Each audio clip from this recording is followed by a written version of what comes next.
You're listening to Cowley's Instructor Podcast, where the learning never stops. Hello, you wonderful, wonderful people, and thank you for listening to the Cowley's Instructor Podcast. So I'd just like to mention, if you're listening to this before Friday the 17th of November, we are currently running a raffle for children in need. So if you head over to my personal Facebook page at Philip Cowley, or if you just want to send me a message, I'll be able to send you a link to how to sign up to that. And we've got some great prizes. We've got 14 top trainers offering Zoom sessions, and it's only £5 to enter. So if you're listening before Friday, please head over and get signed up to that raffle. As always, if you want to find me, you can head over to theinstructortrainer.com, or you can head over to Facebook and find me at Cowley's Instructor Training. So we've got a great episode for you today with Bob Morton. Bob, just doing what Bob does, is being awesome and hitting out wealth of knowledge. So we've got loads and loads of great content for you to listen to today. We find out a little bit more about Bob and how he became a driving instructor. Randomly, we discuss flat earthers and how they definitely would be the sort of people that get the bite first before the gas. And we move on to our next competency, was the practice area suitable. Bob does a great presentation on this. If you're listening on the audio, Bob did use a map during his presentation. I have posted that on the socials, so go find that, but you can just listen along and get the point anyway. We also talk about the national standards, and we're talking about designing learning programs, so we dig into that a little bit. And if you wait till the end, you can get Bob's top tip for driving instructors. Enjoy the show. So welcome, Bob Morton, and I've used your full name there. I've been referring to you as Bob across several podcasts, and so I'm feeling like you're getting that sort of kind of Cher status where you say Bob and everyone knows who it is. But yeah, welcome. Yeah. Well, if you'd said Prince, I can live with that. Okay, sorry. Yeah, go for that. I'm only kidding. So yeah, welcome. Let's have a little bit about you, Bob. So I've obviously heard quite a lot of your podcasts and video content. And what I kind of want actually is your origin story. So a bit like in Marvel. So I've seen all the main movies, and I kind of want the Bob Morton origin story. So which rock did I crawl out from under? Is that the... Yeah, basically. So how did you start off as an instructor? What were you doing before that? How did that come about? Well, interesting. I was a train driver, and I'd started life as a mechanic. Got sick of that and thought I was in a workshop in the winter and thought, I can't do this for the rest of my life. So I took a job as a bus driver, as an interim. I thought that'll be a laugh. So they were advertising, you come along to us and we'll get you through your test and you can come work for us. I thought, that'll be a right giggle. And ended up doing that for about 10 years and then transferred out to the Metro on Tyneside. And that job wore a joint out of my neck. Amazingly, cervical spondylitis. Constant holding of the dead man's handle and involuntary neck movements. Okay. So I was retired due to ill health, aged 29, and couldn't get another job, really. People would say, well, why'd you leave your last employment? Well, I was retired due to ill health, and they didn't want to know. So I figured self-employment was the only thing for me. And I couldn't make my mind up what to do. And the brass band that I played in at that time had an old boy in there, John Jones, bless him, who was a driving instructor. Why don't you be a driving instructor, he said. And I thought, yeah, I could probably do that. And that was 34 years ago. Oh, my God. 35 years ago. Jeez. And the rest of this year, as they say, is history. Yeah, it's amazing. And I think, again, I've sort of asked everyone else this sort of kind of origin story, and I tend to ask instructors when I'm out and about as well and meeting them for the first time. And everyone seems to just fall into this job. It's no one's sort of goes into it this is going to be my career. It's my dream. It's my dream come true. That'll do. I And think it's because when you reach critical points in life, we see people. I used to sell driving instructor training courses for LDC, and you see people at key points. Generally, if they've been made redundant, turn 40, turn 50, turn 60, where they stop and they think, I'll take stock here. What do I want to do? Let's look at my options. I can communicate and I can drive. Driving instructor, I can do that. And so you're right, people just fall into it because it's something that's viewed as being easy. yep. And it's not until you've spent your life savings and you're 6 months into it, you realize that, am I ever going to get to the end of this driving law? God, do I really need to know all this shit? Yeah, and it's interesting because I spoke to Emma on one of my episodes, and her mum is a driving instructor in Norway, and they have to do go to university and do a degree to become a driving instructor. Yeah, I've just finished listening to that episode. Interesting. Yeah, and I think it would be interesting if that was like how people would perceive driving instructor as a job. If that was the case to get into the role, it would be quite an intriguing way of doing it, whether it be taken more seriously. Not that it's not always taken seriously, but I think, like you said, people kind of go, I can drive, I can talk, I must be able to do that job. Another way people sometimes come into the role is they've taught their kids. Yeah.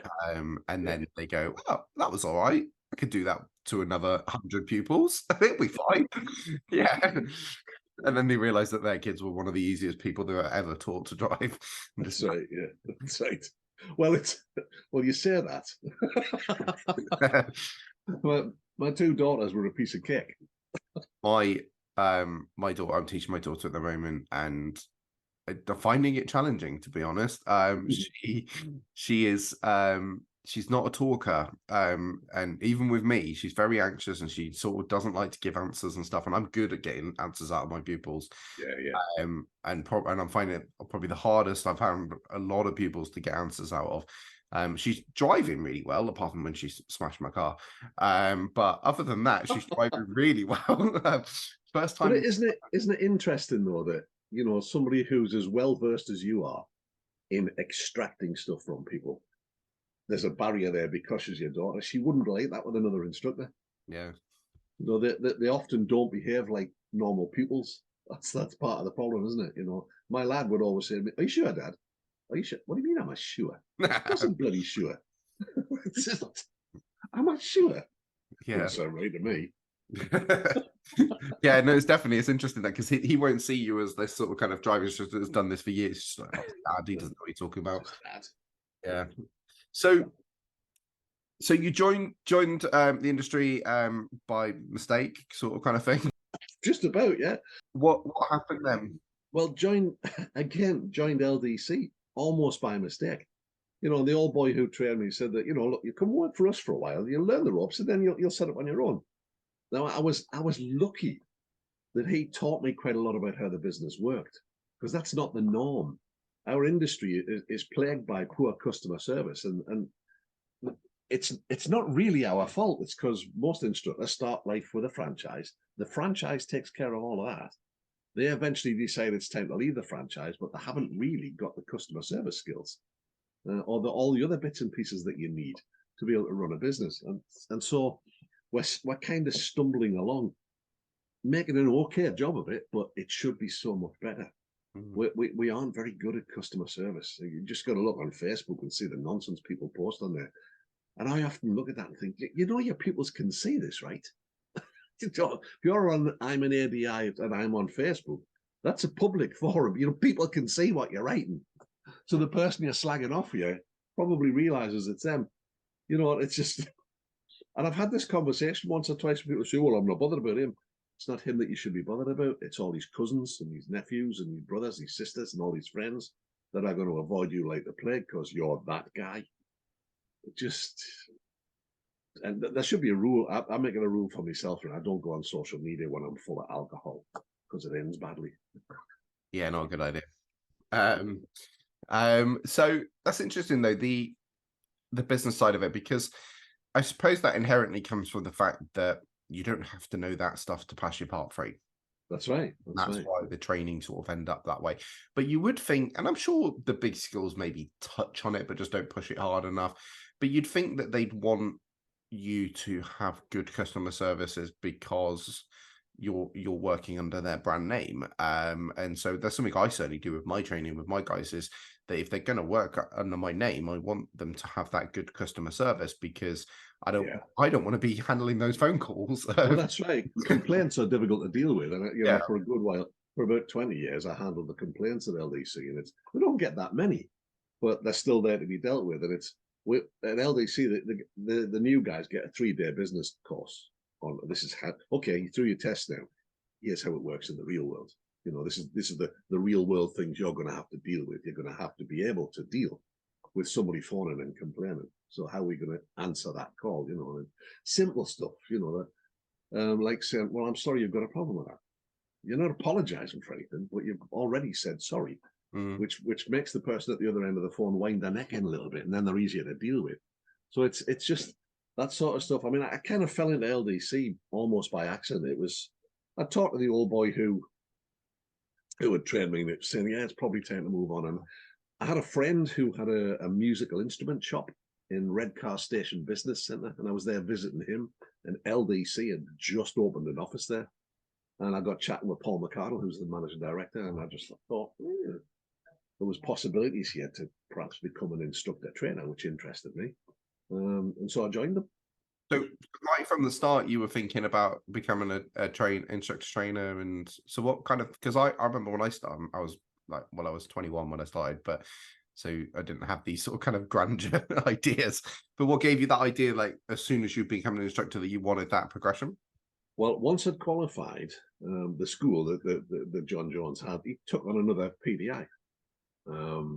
And I'd done some observations of lessons and quite liked it. I thought, "Oh, this is quite nice." And I found that I enjoyed that more than I enjoyed teaching learners, although I love teaching learners. But this was like, I thought, "Oh, I could get into this."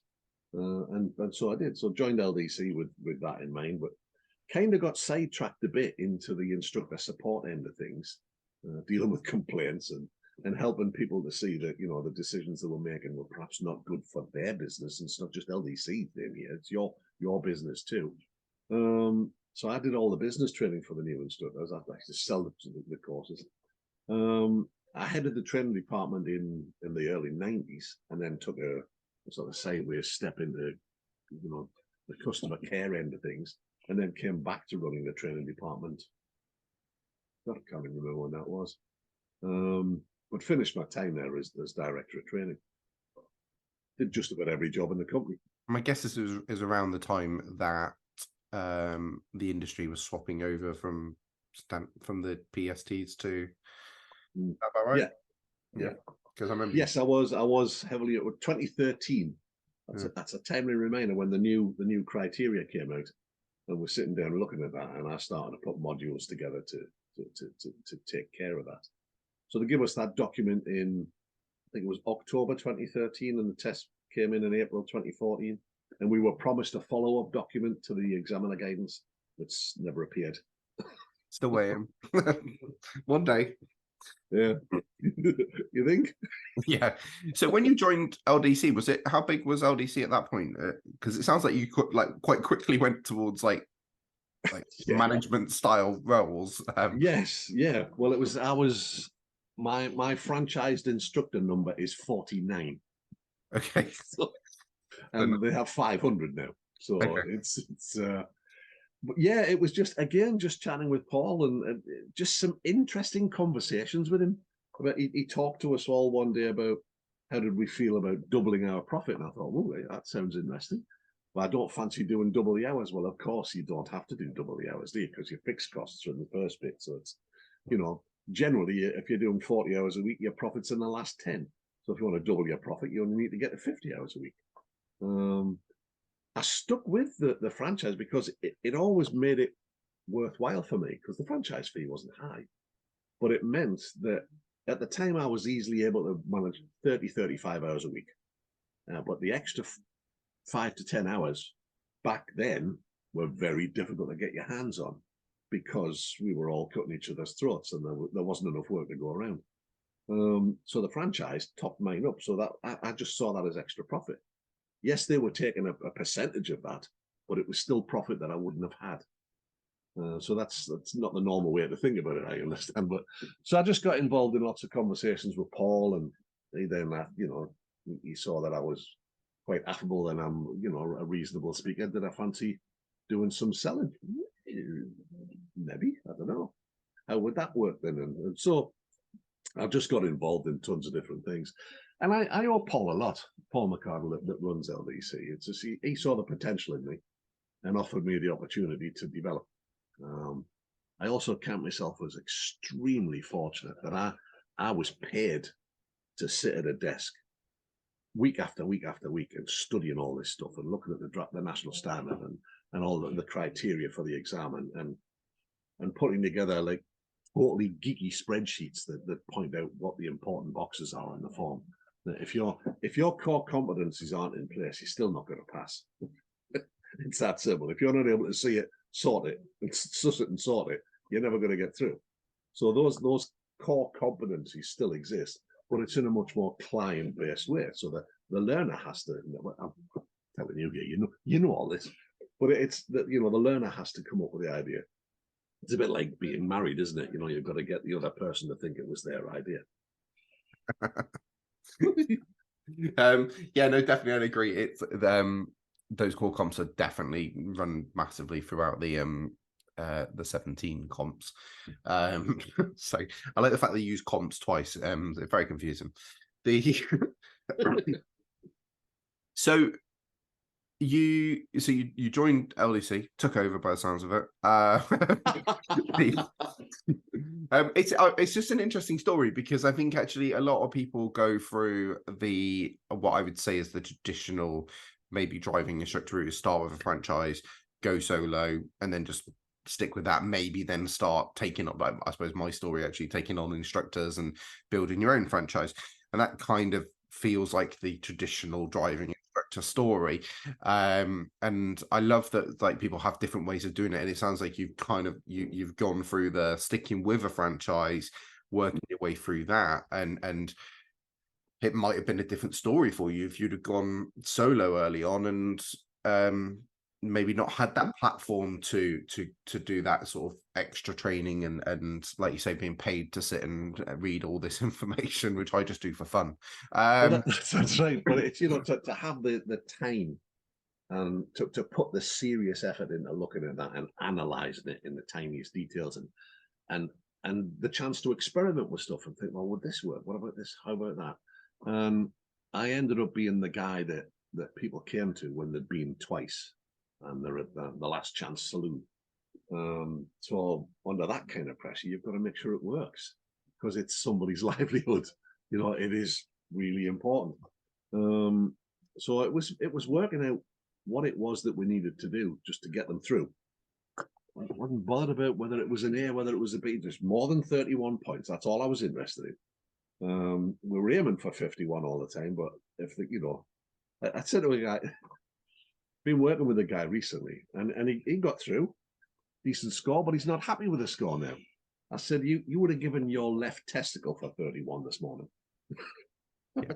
and now you're not happy with it. Get a grip. Yeah, a pass is a pass, and then Absolutely. From that day onwards, now carry on working to be better the next time, basically. Yeah, absolutely. Well, I'm very lucky that I had all these opportunities at LDC. I didn't say it at the time. I just sort of fell from one role to the next, really, as the company needed me. And especially in the early days when to be fair, the company was struggling, for like all new companies for cash flow and stuff and all manner of things. Like I'm driving up to Aberdeen to finish some training off because we'd fallen out with a trainer in that area. And there was nobody else to do it. Can you just pop up to Aberdeen and finish this guy's Part 3 training, Bob? Pop up to Aberdeen. Pop is not the right word there, is it? Not really, no. Good fun, though. Good fun. So moving on, so then you obviously finished with LDC and then went solo, I suppose. Well, I planned on I had really planned on retiring. we had COVID was horrific. We had a lot of training license holders that got nothing from the government, nothing at all, and 94 quid. They were harrowing times. That was hideous. I used to run a Zoom every Monday morning, 3 Zooms, one for the trainers, one for the PDIs, and one for the instructors. By PDIs, I mean the training instructors. I don't mean those on a training license. Just for clarification, I know you know the distinction, but just in case there's anybody listening who doesn't. You're a PDI as soon as you're in the system. But guiding the company through that time was something I was glad to do, and threw my heart and soul at it. But my God, it wore me out. It really did wear me out. Bringing that level of positivity every Monday, and I'd nearly be zombie at the end of it. It was just like, Jesus, how long is this going to go on? So once we got through it and we got to the other side of it, I said, no, it's. I was 65 then. It's time. Now, I didn't get my pension until I was 66, but I thought, I'll maybe just do 1 or 2 bits and pieces. And then it's gone nuts. Chris Benstead introduced me to somebody at the, I'm sure you know the story. He introduced me to somebody at the expo. Went, oh, this is Bob Morton. He used to be a big name in the industry. Wait a minute, what do you mean? I didn't mean it that way. But anyway, I've taken that now and I own it. Yeah. And I was chatting to Chris about it a little bit, and I think he's right. I think I'm more well known now than I was then, because I think at LDC I was sort of almost institutionalized, but I just focused all of my attention on just the people within the circle of LDC. Didn't really concern myself with people outside of it. I mean, I kept up to date with what was going on, but I just worked in that insular world, really. Yeah, I suppose you didn't need to, did you? Really, in that you had your role. You weren't trying to put yourself out there to other people because you had your LDC work. So yeah, it's interesting that. But then it's interesting that you had that role and yet still were known, if that makes sense, because I don't necessarily. The videos, isn't it? Yeah. Yeah, you did the videos. Yeah, I remember I've watched those videos. So there's a whole story there as well. And I think at that point there wasn't really anybody else doing that sort of content. Like Blaine was doing some Part 3 stuff. Instructor TV. His was more paid for, wasn't it? So it was a paid page, whereas yours was just out there on YouTube. Well, it was never meant for public consumption, you know. It was just going to be like internal video because we knew about coaching, we were interested in it. Well, actually, that's not true. If I'm going to be totally honest, we weren't interested in it. Paul McCardle, the MD, was interested in it, brought it to me and said, what do you think of this? And I said, looks like a bunch of shit to me, man. That looks like the latest fad from the DVSA, and they're going to get sick of it and move on, same as they always do. And he went, oh, you don't believe that, Bob. Come on, have a look. So begrudgingly, I looked at it and I thought, well, how are they supposed to learn if I'm not teaching them? That's ridiculous. That's stupid. That's how people learn, through instruction. He said, well, yes, they do. But have you considered they might learn another way? No, I hadn't. So we began this big experiment, just trying to get things to happen without instruction. Well, when you make your living instructing, working without instruction becomes hard. And the only thing I could think of was to say to the learner at the time, the first one, Bobby Joe Turner, bless her. I used to just say, well, what do you think? And on the day of a test, I'm driving her home and she said, I'm not as stupid as people think I am, you know. Well, oh, yeah, how's that? She said, well, I've taught myself to do this. Taught yourself to do it, have you? She went, yeah. It's still up there, can you have a look? She went, yeah. She said, you know, whenever I ask you a question, you just ask me what I think. And I've had to work it out myself. Like, oh. And then she said, I've got a friend who's learning to become a driving instructor. And I've told him it's dead easy. Just don't answer people's questions. Now, it was the belief in coaching didn't come from training her up to that point. It came afterwards when I rang her to talk about, you know, maybe doing something else now, like Pass Plus. don't need it. She says, I've taught myself to do it like I did when I was learning to drive. And she's found a level of self-respect from that process by being at the heart of everything and being shown that she is actually quite smart and that she can work stuff out for herself. So it was that side of it that really started to interest me. But the videos for it were only meant to be internal, and they got accidentally left live. And then suddenly realized there's lots of people watching them, so we just started publishing them. So they're not really what I would, they're not representative of how I coach. They're part of the journey, and it's the interesting thing when I look at them now, the early ones anyway. The interesting thing is just how quickly she learns in the absence of instruction, and you think this is why school of mum and dad do so well, because they're not on their case all the time. In fact, school of mum and dad are doing better than we are.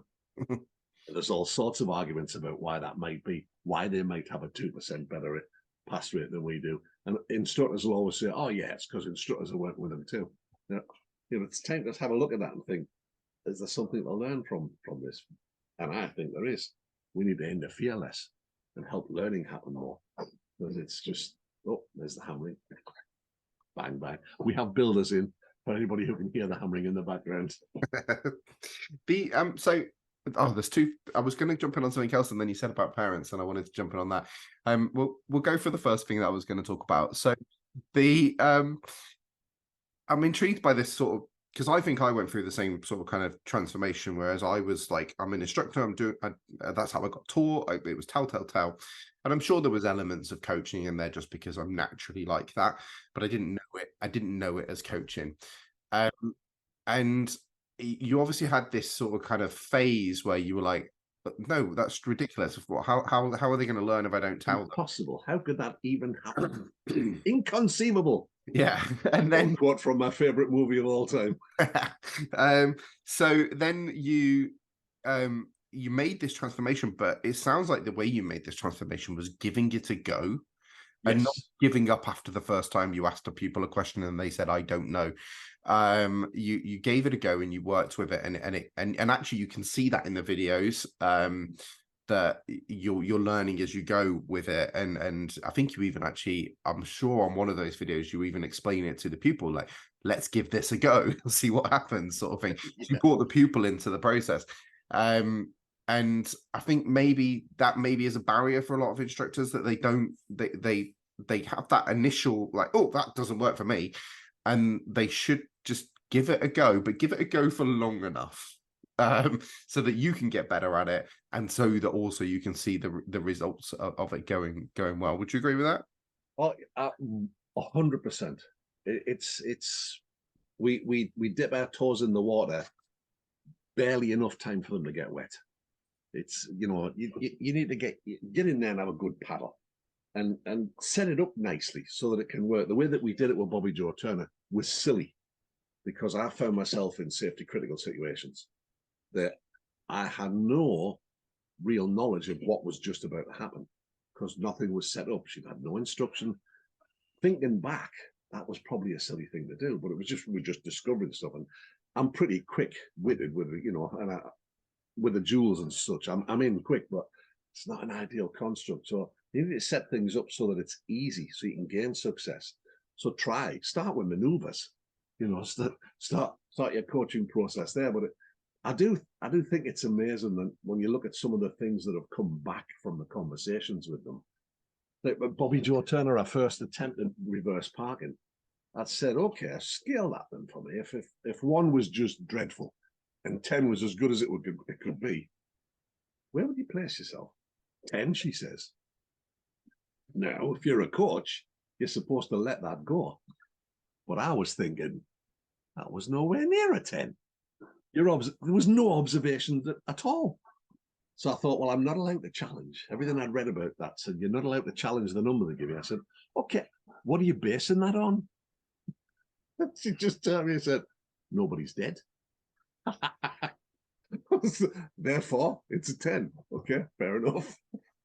I said, okay, let's break it down into those component parts. And I think it was this shackling of me, because normally I'd have been piling in there, telling her why it was good and why it wasn't. I said, okay, let 3 component parts, control, observation, and accuracy. Scale those for me.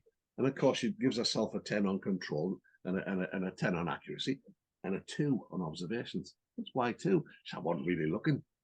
So why weren't you looking? She said, I could see you were.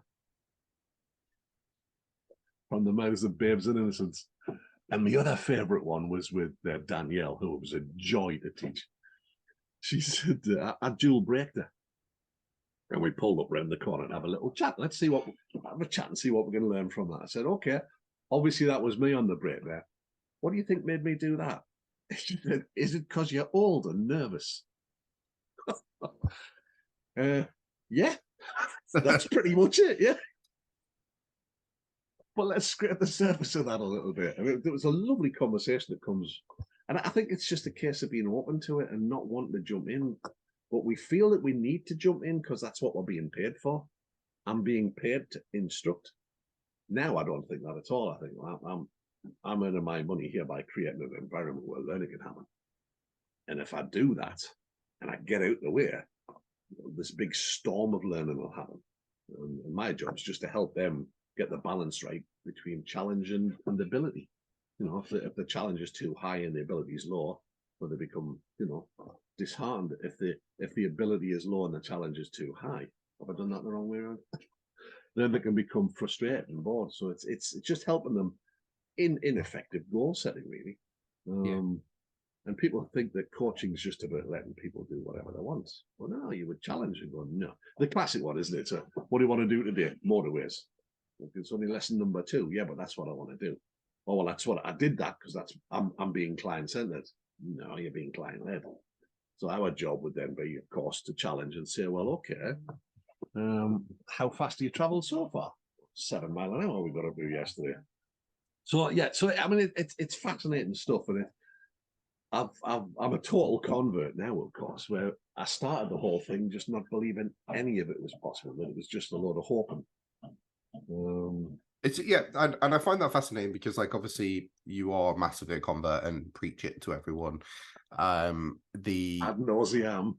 But I just love the fact that you came from, it wasn't always that way, if that makes sense. You definitely didn't have that. Just moving on to the parent thing, because I was intrigued by this, because you said, what do they do better than we do? And I've always been intrigued by this because I am also of the belief, and I get that instructors have this, that their pass rate is better, but also a lot of those people who are going in their own cars have had driving lessons as well. They aren't. I would say it's probably rare that people are just purely taught by their parents. But there is a like just like they do have a better pass rate when they take which means they're having private practice. So maybe probably the question is, what is it about private practice that helps them have that sort of higher pass rate, do you think, that over than just learning with instructors? And therefore, what can instructors do to match that if a pupil doesn't have that private practice? It's a great question. It's quite a complicated one. I think what's happening during this private practice for mom and dad is the learner is tying up loose ends for themselves. Because learning happens when we make a connection, as you know, when we make a connection between what we know and what we don't know. And what we know is contained in our little map of the world. It's inside our head. Everything we've ever experienced, good, bad, indifferent, everything we've ever imagined, tasted, smelt, everything we've seen somebody else experiencing, it's all held in there. And when we're faced with a new input that we've not had before, we compare that to everything throughout our life that's broadly similar in a millisecond. And that's where the learning happens. Now, you need some clear blue thinking time for that to happen. And it's more difficult for that to happen when you're under a barrage of instruction. Where if you're just left to your own devices, you'll work it out fairly quickly. And I think that's the secret. It's mom and dad are hands off because they're scared to be hands on. If they weren't scared to be hands on, they'd have the same issues that we have, and their pass rate would be identical. But it'll probably be less because it's not professional instruction. But I think it's that clear blue thinking time that the learner's allowed. And they're just able to just go through some stuff. Let's just go round and round and round. And eventually it clicks for themselves. It's something that the industry always used to say was that, oh, no, you'll struggle a little bit to begin with, but then one day it'll all click together.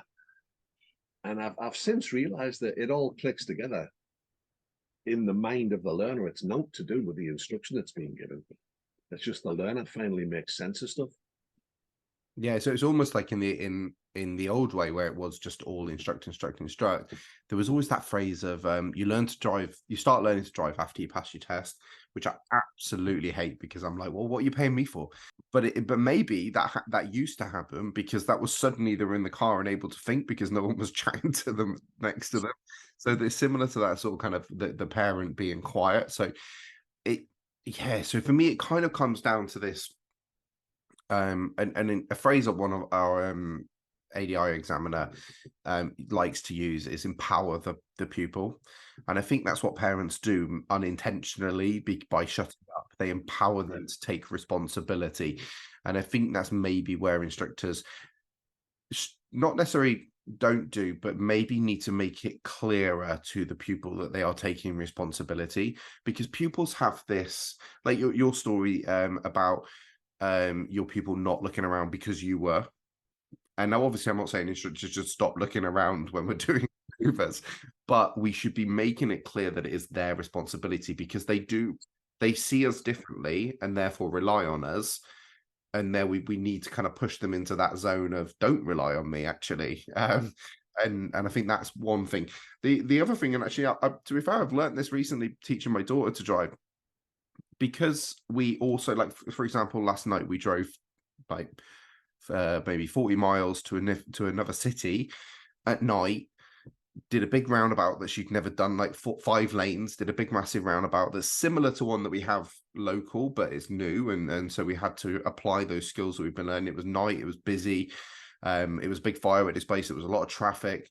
And she drove it brilliantly, but it's not something I would do with a lesson, if that makes sense. But maybe that is something that I should try and, like, maybe not drive at night on a Sunday evening, someone, because I've got a life, but but maybe more of that could be incorporated. I think it's too often we go into, let's go and do roundabouts, let's go and do parallel parking, but actually let's go to another city, let's go to your work, let's go to your grandma's house or whatever, and incorporate more of that sort of kind of driving. It would be, I mean, they started this model in Australia where learners had to do 200 hours with their parents. Well, they had to have 200 hours signed off. And generally it was accepted that the parents were going to do that. They've since dropped it because the parents were signing the hours off without doing them. Why would you do that? But anyway, that's an interesting concept, because you could be working with those parents and say, okay, here's what we're working on currently. It would be really useful to me if you could just focus in this area, and I'll even do a little route map for you, and just keep repeating this until they're happy that they've got it. And we could build better partnerships with the parents, because at the minute parents are just seen as a pain in the backside by instructors. They're just, I've got one. Everybody says, oh, I've got one. You know, he's always on the phone to me saying, when's my daughter going to put in for a test? I only took 3 lessons. And well, maybe you did only take 3 lessons. Maybe he's a natural driver. And why is that not an okay question to ask? You know, it's like when people phone up and say, oh, I've got my test next week, can you help me? If you can't help, just say no. Why would the learner know that it's not okay to do that? It's just, you know. The story I always use is, if I needed, like, you've got builders in right now, or if I needed some sort of tradesman, I don't know that industry. I don't know the demands on that industry at the moment. So I ring up and I'm like, can you pop round tomorrow? And they might be, no. Yeah, they're onto, I don't know, electricians. I'm an electrician on Facebook group, and they're probably laughing at me. Yeah. I had this pillock ring me yesterday. I know, exactly, and I don't know the industry, but we need to remember that when people ring us, that they don't know our industry, and so it's a genuine question. And yeah, maybe just explain the scenario to them and say, this is what's happening. This is what you need to do. This is how I can help you, or I can't because I'm too busy, but maybe try this person or something. And it kind of goes back to what you were saying right early on about that customer service, and being able to have those conversations with people. I think that would link that to the parent thing. That's a customer service thing, and actually by incorporating the parent into the conversations and the lessons. Bear in mind that they might be paying for the lessons, so in effect they are your customer. They're certainly the one that's going to go and tell all their friends who have got kids as well. So bring them into the conversation, get them in the car, particularly if they're teaching their pupil to drive as well. Get them in the car so they can see some of the conversations you're having, see the standards that you're looking for. They can ask questions in the moment, and it really sort of kind of helps that conversation go. Who knows, you might even have an impact on their driving. Yeah. Maybe you'll undo some of the learning they've done since they passed the test. Yeah, definitely. And I think as well, I explain that as well from not just a pupils, helping the pupil and helping the parent. Again, it's a business thing as well, because everyone recommends the driving instructor their kid pass with. Like, that's just the go-to. It makes sense. But can you imagine the conversation with a group of friends and somebody says, "Oh, Johnny's learning to drive next year. Who should I go with?" And everyone kind of names the person they went with. But then one person goes, "Well, actually, I sat in the back with my instructor." One, you're already onto a winner with that first sentence. And he was amazing. And I saw it. Like, who are they going to go with? Like, That's right. They've got evidence, so it's a great business thing to do as well. Sitting and letting parents. It's funny how customer service is a relatively new thing in the driving instructor industry. The guy that took me for lessons was a friend of my dad's, and I'd gone out for one lesson with my dad, and it was a disaster. So he said, "Right, I'll get Charlie to sort you out." The clue was in the phrase that he used: "I'll get Charlie to sort you out." And this guy used to batter me. He used to lay into me. If I made a mistake, he'd punch me. If I made the same mistake again, he'd punch me harder. He once took my watch off me and put it under the back wheel on a hill start. But I didn't bother, because he was doing exactly the same to all my mates. So it was just accepted. That's just how it was. But I think it also speaks to, building curriculums and stuff. Who's going to be involved? Are you thinking of taking the child out at some point, or you might be speaking to the husband, the wife, the boyfriend, the girlfriend. Okay, so how about we have a chat about what we can do and how we can make that easier for you, because I know you're probably worried about it, but we can set some practice things up that'll help you ease yourself into it. And do you want to come and sit in on some lessons beforehand? Blah, blah, blah, blah. And I've done that before, and as you were talking about earlier, I've had people then become interested and become driving instructors as a result of it, and I got that work too. So it's just it's interesting, but we need to be just the same as we're modernizing in terms of the way that we teach now, the way that we're helping educate the youngsters. We're starting to catch up with the rest of education and training, who learned these lessons a long time ago. We really are the last bastion of telling people what to do, and it works. And in the hands of some practitioners, it works better than others, but it's nowhere near as powerful as coaching. Nowhere near. The learning doesn't resonate as deep or for as long. Yeah, I reckon. So off of a tangent there. No, I 100% agree. So moving on then, actually, let's move on and start to talk about our competencies. So we are on to number 3 in the competency list. So were the practice areas suitable? I'm just going to let you take it away here, Bob. Okay. Well, this is a big one for me, and I think if you get this one right, it makes getting a lot of the other ones right easier.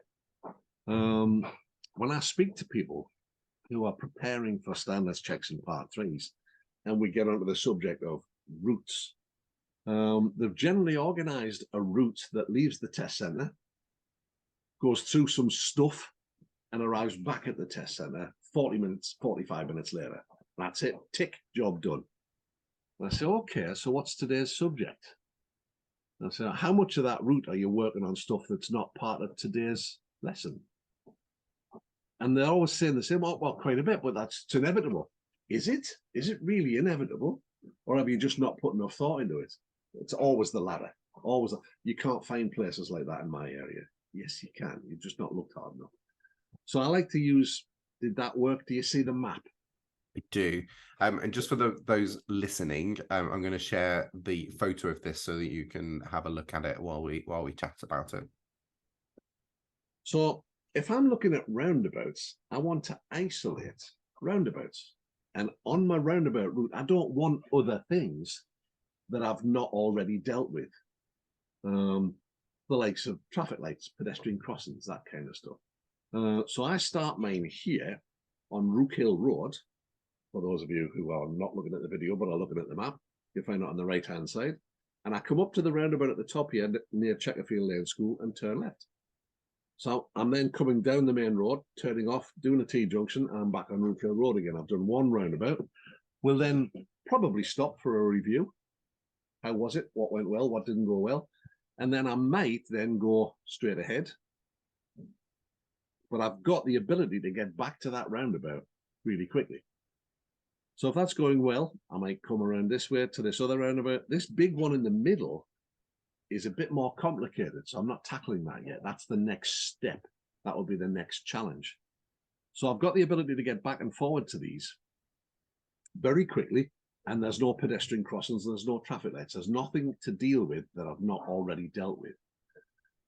We'll then perhaps go further forward and tackle this big one. But let's assume, that's assuming it's going well, but let's assume it's not gone well, and we're going to have to take a backward step. Well, that will be crossroads for me, which are here, here, and here. You'll see there's 3 crossroads on the map.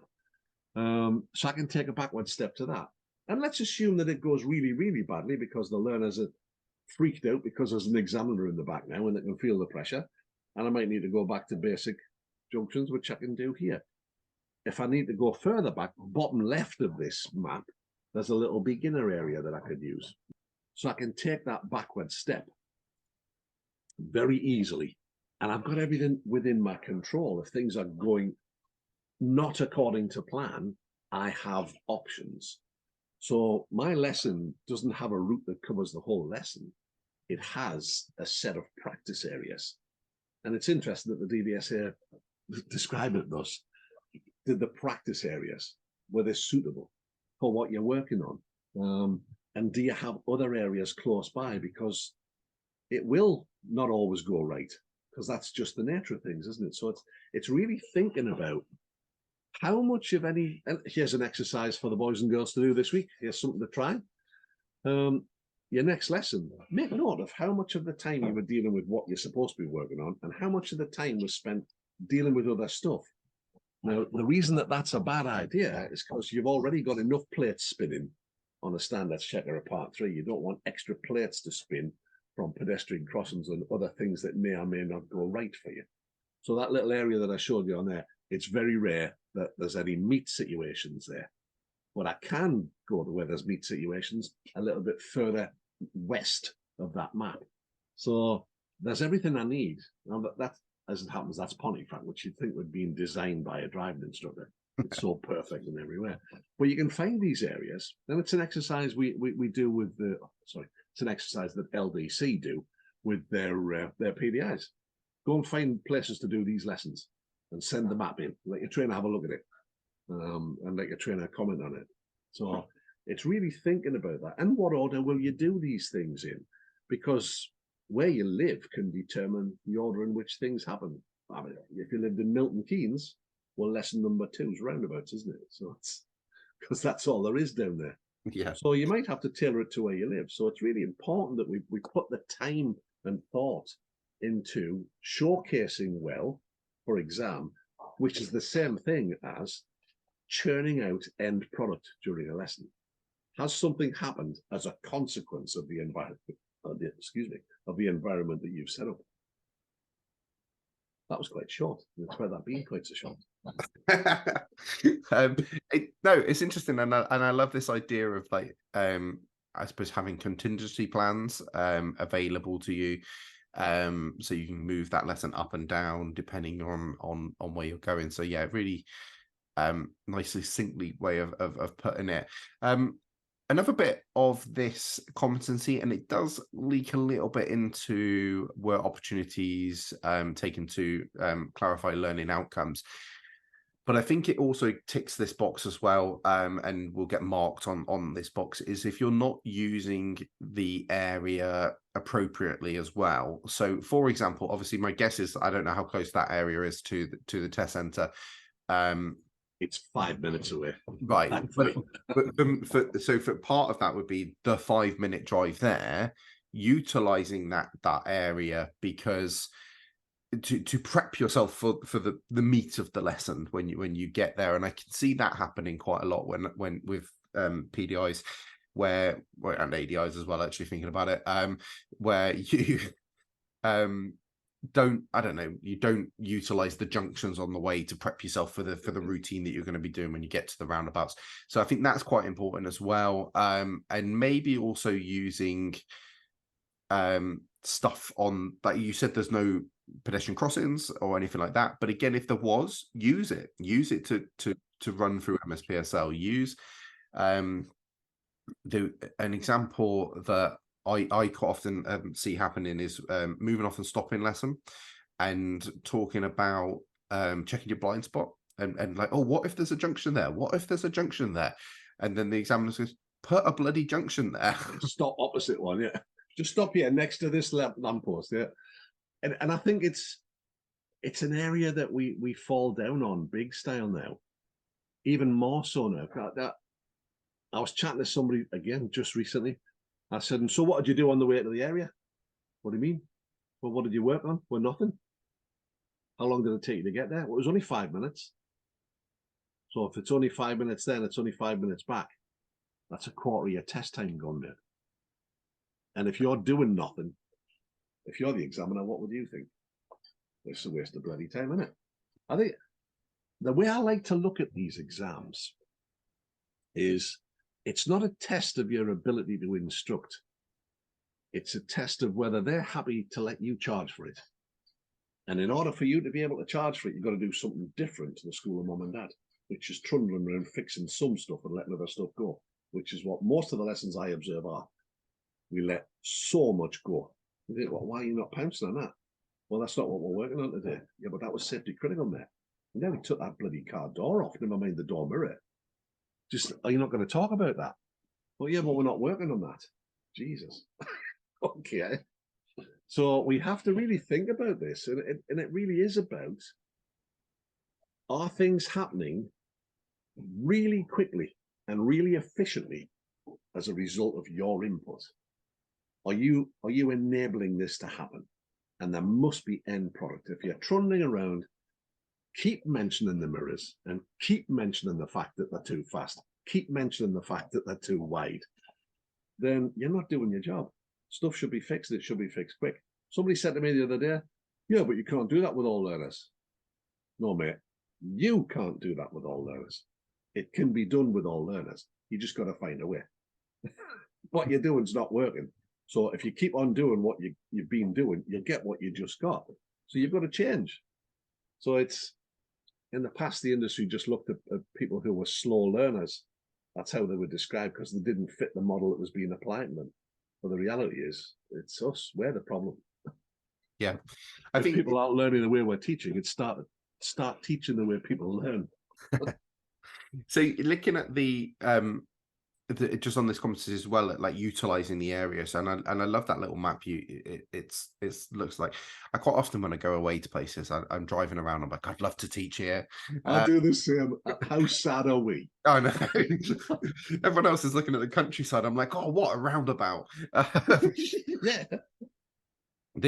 But utilizing the area you're in, and quite often, like sort of like you talked about a safety critical incident there, and maybe needing to go and sort that out. But again, I think maybe instructors have this sort of kind of thing that we have to go back to the exact same place to sort it out. And that then takes too long. And now we've spent, I don't know, 10 minutes driving around. And by the time we get back to it, we've forgotten what happened in the first place. And that's why I like this short circular route, so that it's never going to take me more than a minute or two to get back to the scene of the crime. And it's much better if you can deal with the exact same situation, but you don't have to, obviously. But I've got everything in close proximity, so that I don't have to wander. But if you've got a 40-minute route, then it might be very difficult to get back to where you're going. So it's some time thinking about, for me, some time thinking about this short, repetitive route where you've got multiples of the same thing or back to a roundabout from a different direction, that kind of stuff.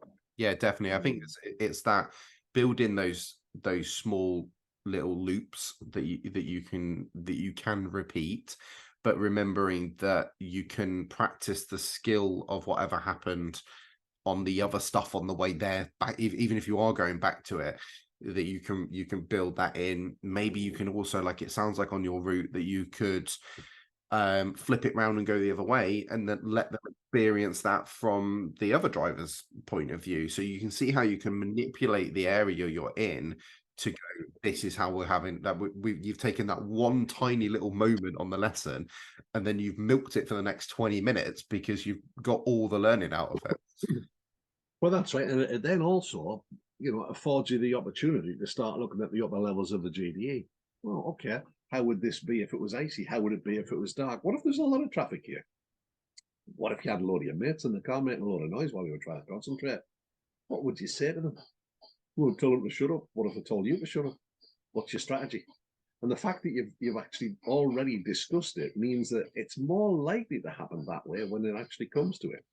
So by these conversations happening in the car with us, we're hopefully influencing them in a very positive way going forward.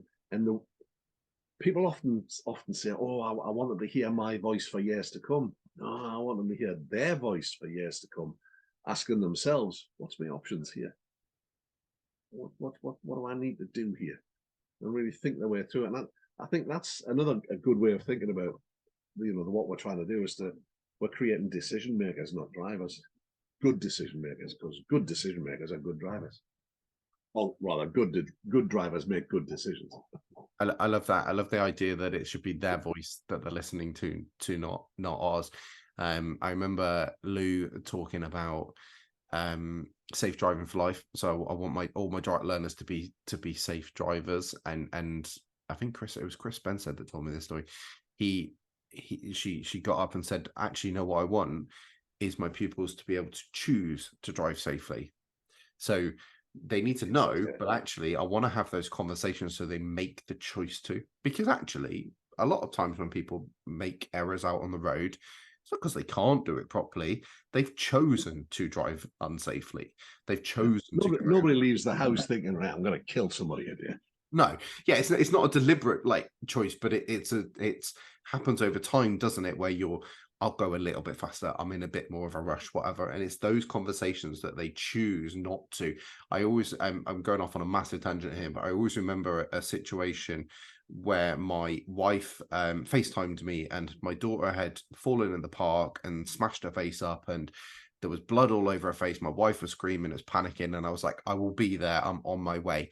And I made a very conscious decision on that journey to drive safely because I knew my heart rate was up, my adrenaline was kicked in, and it's very easy for me to be like zooming down the roads over the speed limit. I need to get there.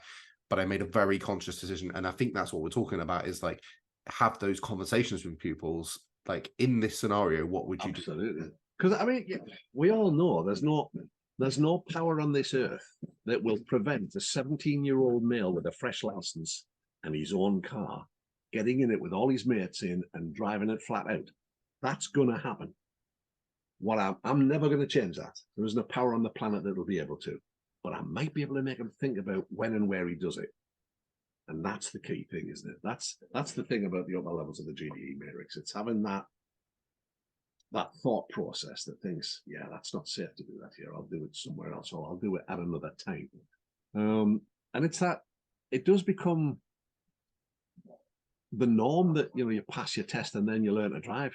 Because what's happened traditionally is people pass the test and then they'll learn a different way of driving through experiencing what other people are doing.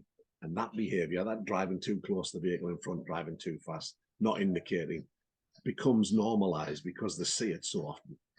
But if you've got the thought process in place where you can still think, well, I know why you should do that. I know why you shouldn't not signal. Too many negatives in that sense. So yeah, a little bit of a tangent, but it is all sort of related. It's all, we've got to make what we do relevant. Yeah. 100%. And I think that moves us nicely actually on to talking about the national standards for driver rider training. Now, before we go on to this unit, I've heard you tell this story before about how you got up in a room full of trainers. And I'm just intrigued by that story because I sort of kind of paraphrased it on the last episode, but I'd love to hear I was mortified. It was at Cardington. And I asked John Sheridan, can we have a quick show of hands? Who's read the National Standard for Driver and Rider Training? There was hardly any hands went up. I think, these are audit trainers? Oh my God. How?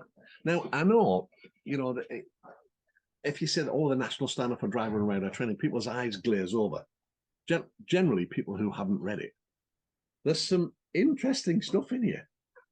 And there's some stuff in here that's very relevant to a modern way of teaching. And it's, it's like, you see, you can be a coach by applying a coaching process, but you become a coach when you buy into it 100%. Mm-hmm. When you can't see any other way of doing it. Christian van Nieuwburg speaks about that in his book. Brilliant stuff. So we all need to become coaches. So it has to be part of who you are. Your way of being has to be right. And if you're coming from a totally instructional background, then your way of being is not right because you're assuming that you know better. And who says you know better? Should always be open to being tested. Should always be open to a challenge. If you can't face a challenge, then your standpoint isn't very strong. Yeah. So, what's that book called? Everything. I can't find anything in it. An Introduction to Coaching, I think. Okay. Christian van Nieuwburg. I might pop a link in there because I'm sure there'll be people out there that will want to listen to it. I might use it for the book club, actually. So let's have a chat. I keep meaning to join you for one of those, but you keep having them on nights when I'm at Park Club. Yeah, they are good conversations we have. So I 100% agree. I think I think this document maybe could have been written better. I think it was a missed opportunity. It's got great content, but it can be it's a bit DVSA, to be honest, is the way I would describe it. But that's kind of why I want to do this, because it allows us to have that conversation, which might pique the interest of someone to go and then read it. And I think actually this unit, which is designing learning programs, is a really good one to, like, obviously start at number one because it is number one, but like number one is a bit dull. It's a bit like the law and all that sort of kind of stuff. This one is about what we do in the car. So I think this one's a far more meaty topic. And I just want to read the first sentence on this one because it is crucial to what we do. And you've named a business basically after this sentence. So this unit uses a client-centered learning approach. It is about maximizing the learning by taking into account the status, prior experience, and particular needs of a learner. Is that not just what we do or should be doing? Yeah. Yeah. Yep, that's that done. Tick.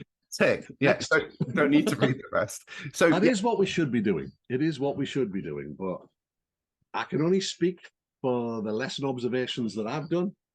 And people send me video all the time from all over the place. It isn't what we're doing. It's what we try and do for our standard check, but it's not what we do in everyday work. It isn't what we do. We think it's okay to just put up a special show every once in a while and then pass our standard check, then go back to doing what we were doing before and believe somehow that justifies our position that the standards check is not fit for purpose. Well, it is. And it's fit for purpose because it's written by people who understand education and training, not the DVSA, by the way. There are those who used to work for the DVSA who will tell you they wrote it. No, they bloody didn't. People first wrote this. The DVSA had a team put together to implement it. That's not the same as writing it.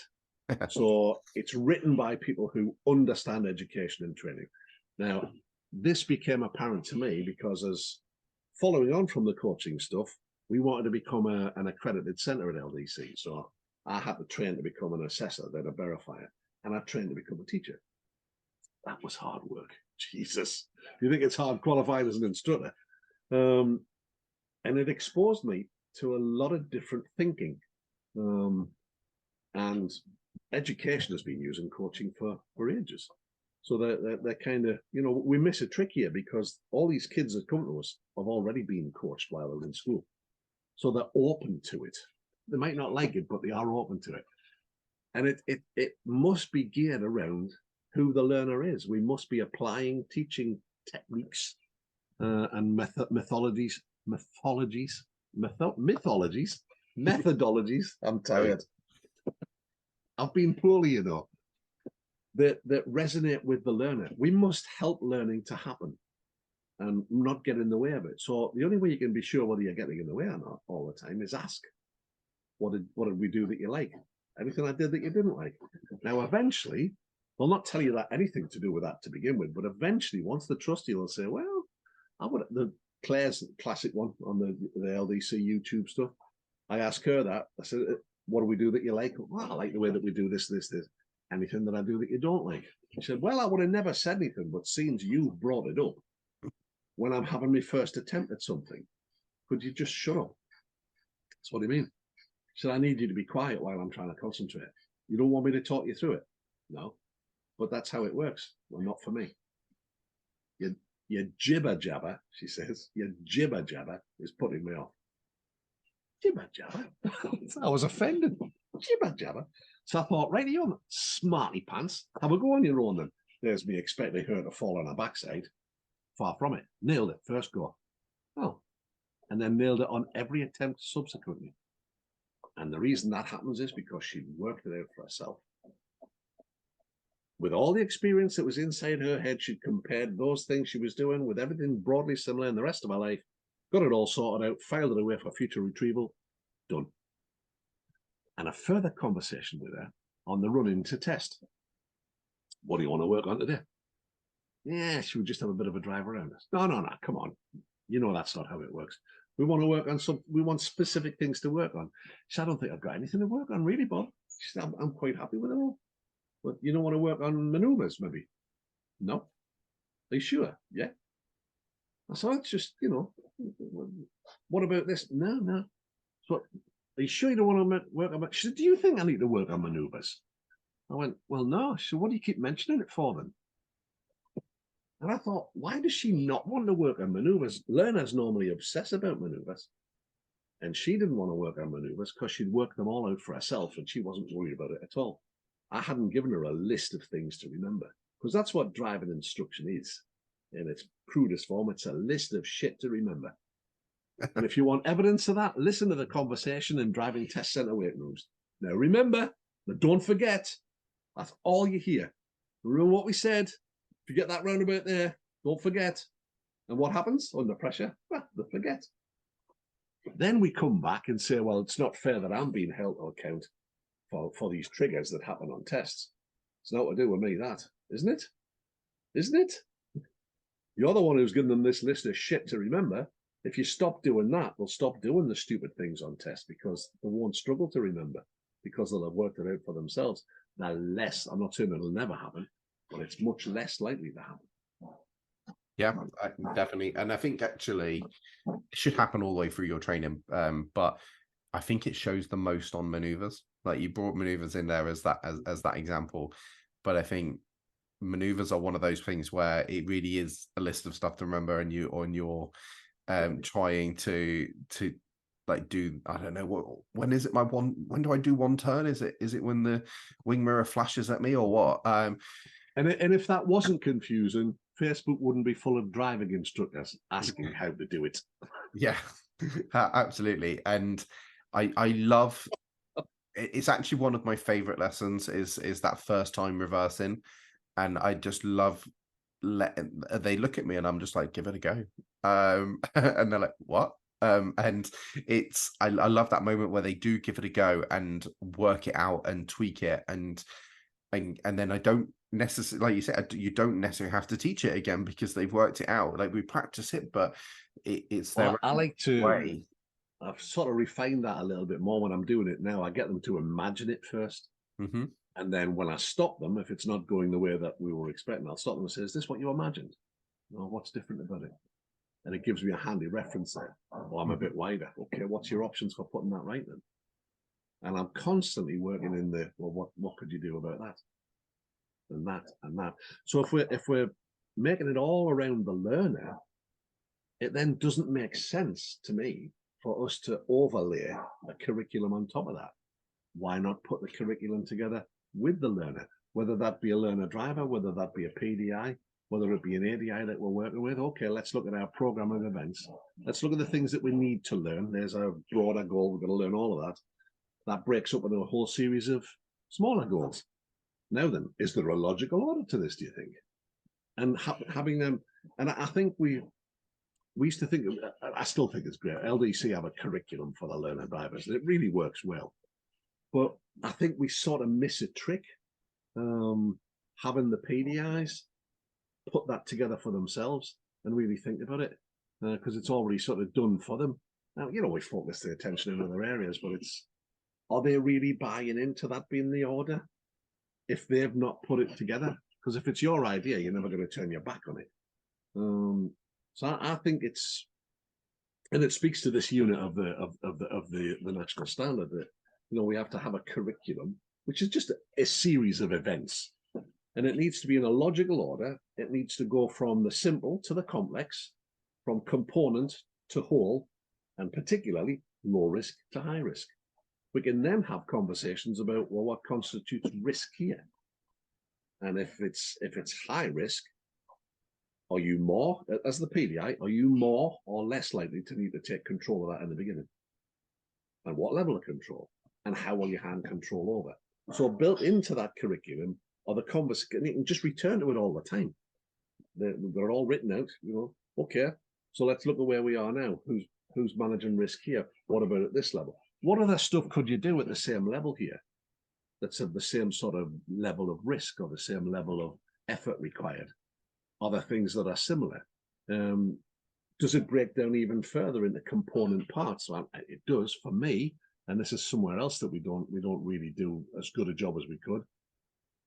Changing gear without looking down, mastery of the clutch, and being able to steer with our eyes. Everything else is a combination of those three things. Why are we not spending proper amounts of time developing the skills in those areas? We do one lesson on the trading estate and we're out on the main road. That makes no sense at all. What the hell are we doing? And we're doing it because we feel that that's what the learner expects. We haven't asked them, we just assume. For most of them, that 11-mile-an-hour ride home with their knuckles white isn't fun at all. No, definitely. And I actually recently had a session with a PDI where I had to bring up the fixing the setting the gas and then we kept stalling. I know. I'll wait for that episode with Chris Benstead. But it was happening. And it was interesting actually because the PDI said that's not how I do it. And actually, I quite often teach, preach, teach them what you do. And to be fair, she was. so we had to actually fix her driving a little bit and she'd learned a way around it, if that makes sense. She'd learned a way around it and wasn't obviously stalling at every single set of traffic lights, but she wasn't picking up on the fact that her pupil wasn't correctly setting the gas before getting the bite, and therefore was on occasion, not every time, but particularly when she wanted to move off a bit quicker, stalling. And I think it's that same sort of thing. It's like nipping that in the bud, working more on that, which will then help them with the other stuff because they're not having to worry about that and they can focus on, because I think actually another thing that she was trying to work on with the pupil in that moment was checking their mirrors before moving off at the traffic light, and not understanding why that wasn't happening. I was like, because their brain's on their feet, so get that competent and then their brains can be elsewhere. And so it's a very interesting debate that currently, isn't it? Gas before bite before gas, because on a lot of modern cars you bring it to the bite and the engine revs anyway. Yep. So, but I've always taught bike then gas, Okay. and then I bring in gas then bike later, and then have them choose which way they do it. Because I want my learners to be able to do it both ways. Yeah, and I get, and I sort of kind of get what Chris was saying when we had that debate where it, like, if you're doing a maneuver, for example, and you've got a high powered car, then yes, you're probably not going to need gas in that moment, and probably shouldn't be applying gas in that moment.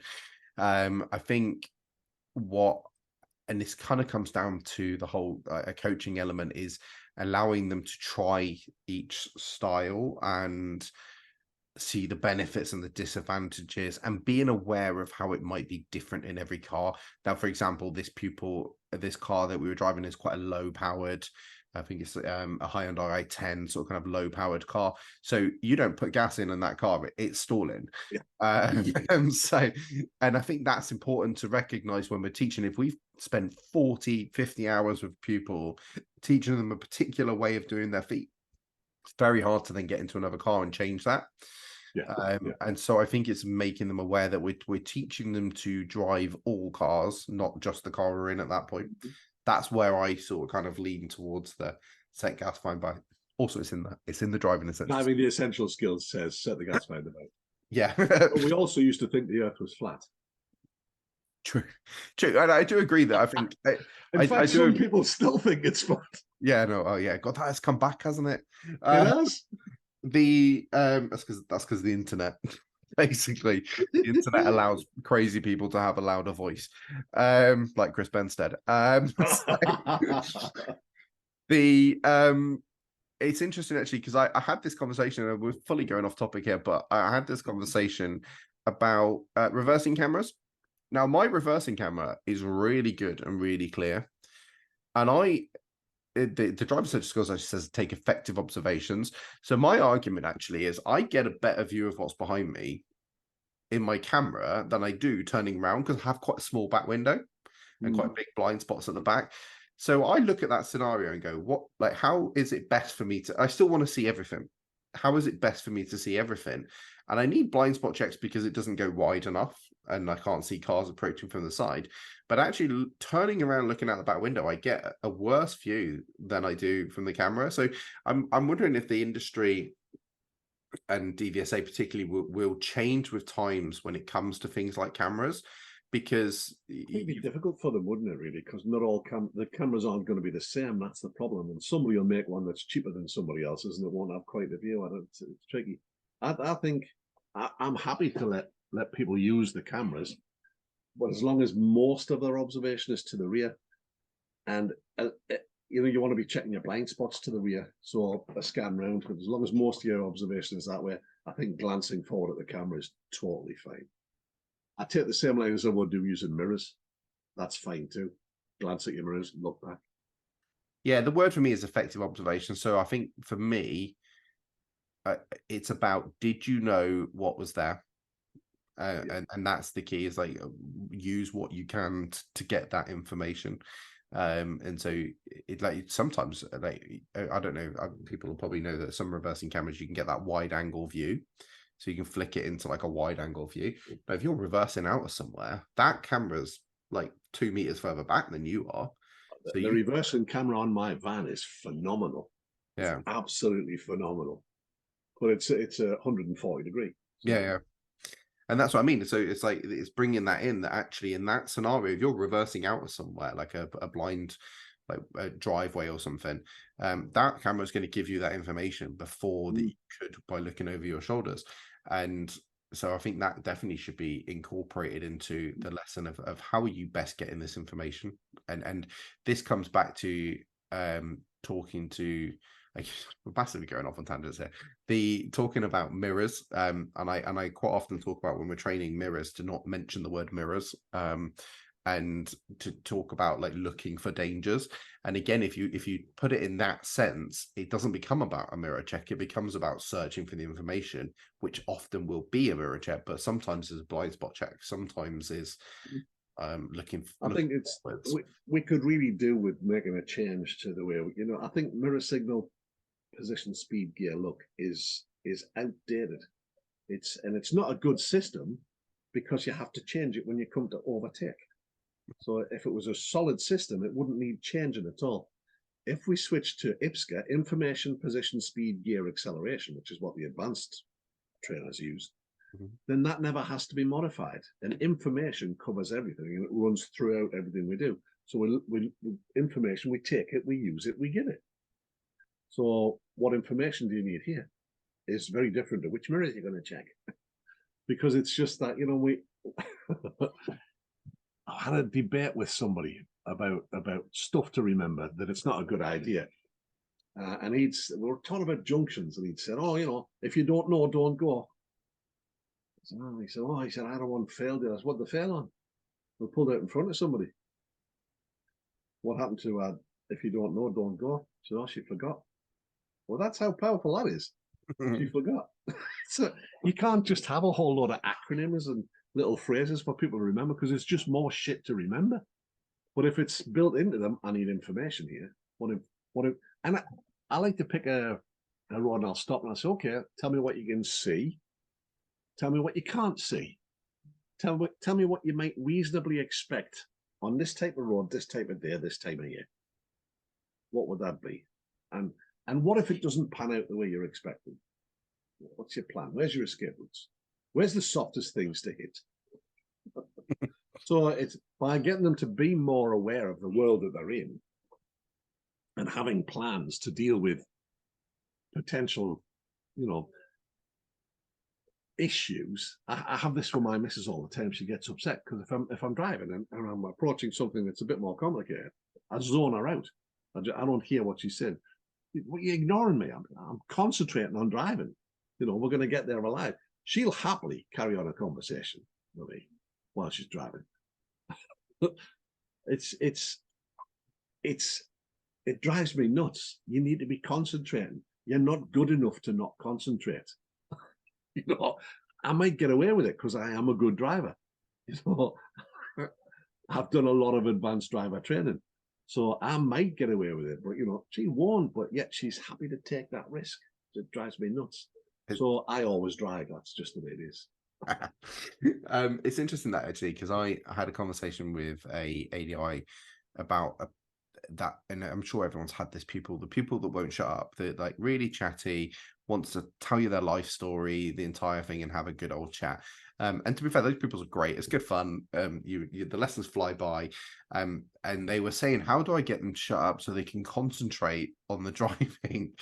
And actually, I pointed out, don't, because yes, you need to have moments where you're having conversations about the driving and stuff, but what you need to train this pupil to do is to learn to know when to shut up. Because if they're that chatty with you, what are they going to be like when they're driving with their friends? They're going to have they're just going to be blah, blah, blah, blah, all the way through. Yeah, they're probably going to turn around and talk. Yeah, exactly. So we need to actually, you've got a pupil here that's clearly like quite verbal and likes to have conversations. So train them like that. If you ever have a pupil you need to have a conversation with, that's the pupil, to train them how to know when to go, wait a minute, guys, deal with this, right? What we were talking about, and then carrying on, learning to put pause on the conversation.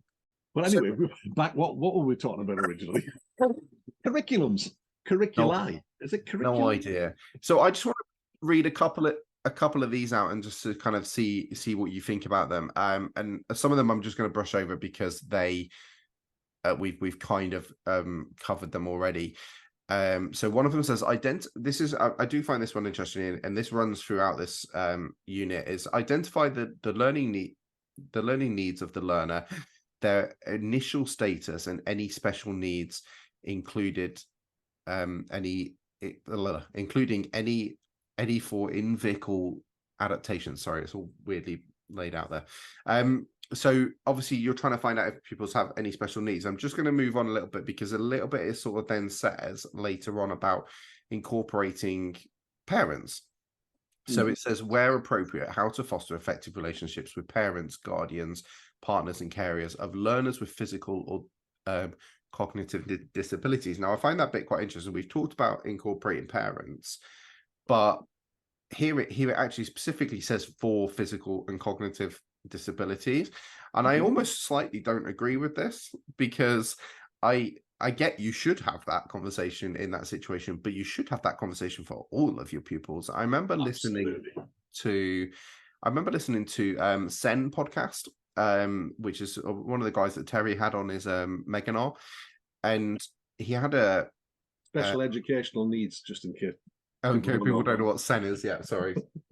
And he had a teacher on who specializes in Sen sort of kind of situations, and their conversation was amazing. It was about basically that teachers, and I include driving instructors in this, should be making all of their lessons available to anybody, because if what works for people with special educational needs works for everyone, because it's client-centered. That's the key, is you're making. So I wonder if the DVSA have missed a trick here in actually making that quite specific, and rather than just for all.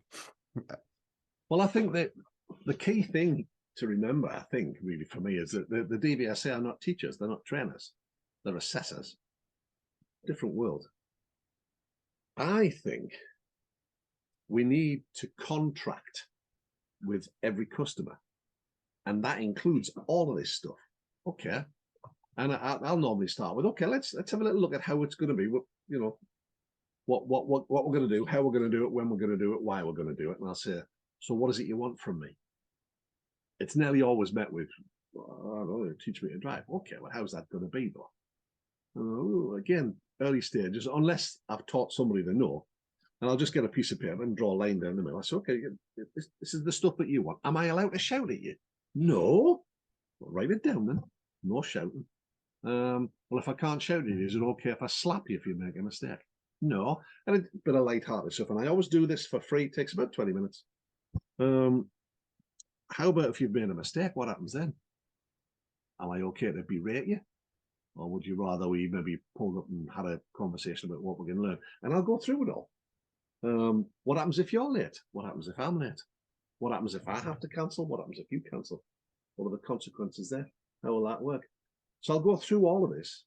Are mom and dad going to get involved? Often they'll go, no. Well, who's paying for it? Well, the dad's paying for it. You think he has a right to be involved if he wants to be? Well, do you want to have that conversation? Or should I have that conversation with them?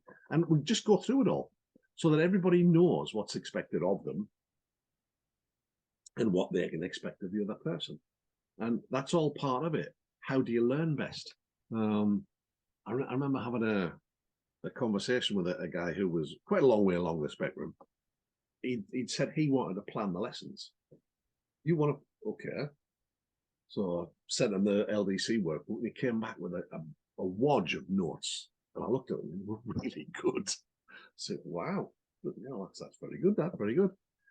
And we're about half an hour into the lesson, and he just absolutely and utterly lost the plot. Pulled over, handbrake on, jumped out of the car, shouting and screaming and swearing, and stamping up and down the footpath. I thought, what just happened there? He got back in. It's like, all right then, Nick, what?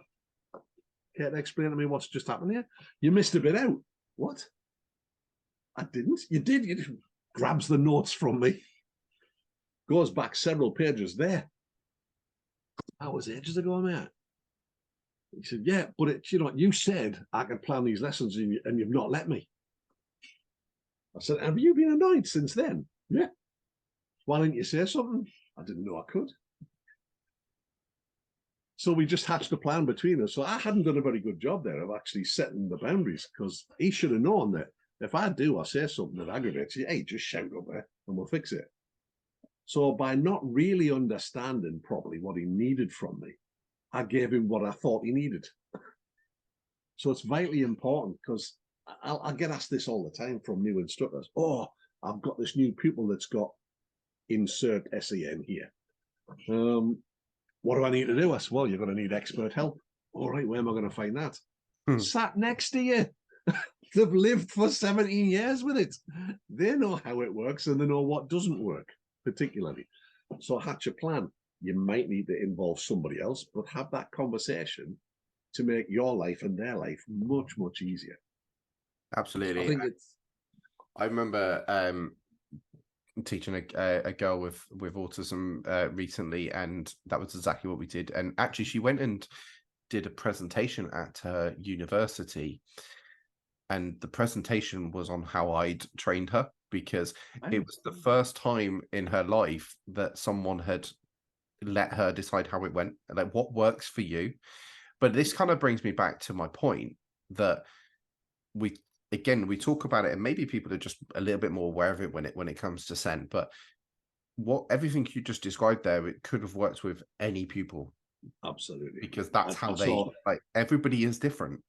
They are, and I do it that way. Yeah. I think this is why SEN pupils were always seen as troublesome in the past, because it's too much like hard work.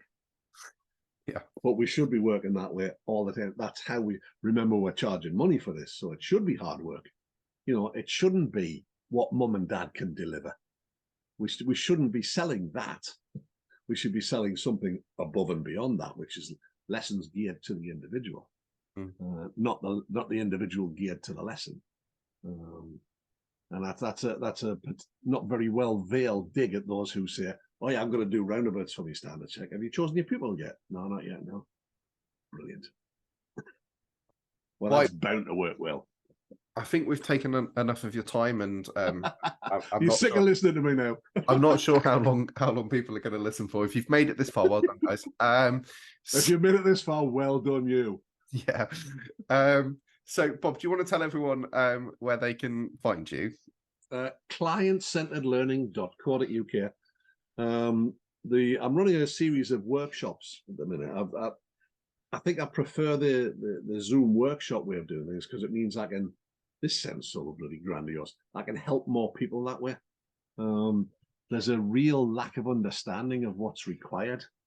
We, as an industry, we don't understand the standards yet. We don't understand the standard because we've not read it. Particular stuff like failure analysis. I had a little gaggle of guys together on the last one, and they'd all failed, and none of them understood why. They'd sort of had it explained to them a bit, and they'd had conversations with their trainers, but they didn't know why they were marked that way, and why getting a low mark in that box means getting a low mark in several other boxes. And you think, well, if this is what you do for a living, you need to understand it more. You need to know how you're being assessed, because you can never properly meet the criteria if you don't know what it is. So I'm running loads of those workshops. You can find those on pdiadi.com.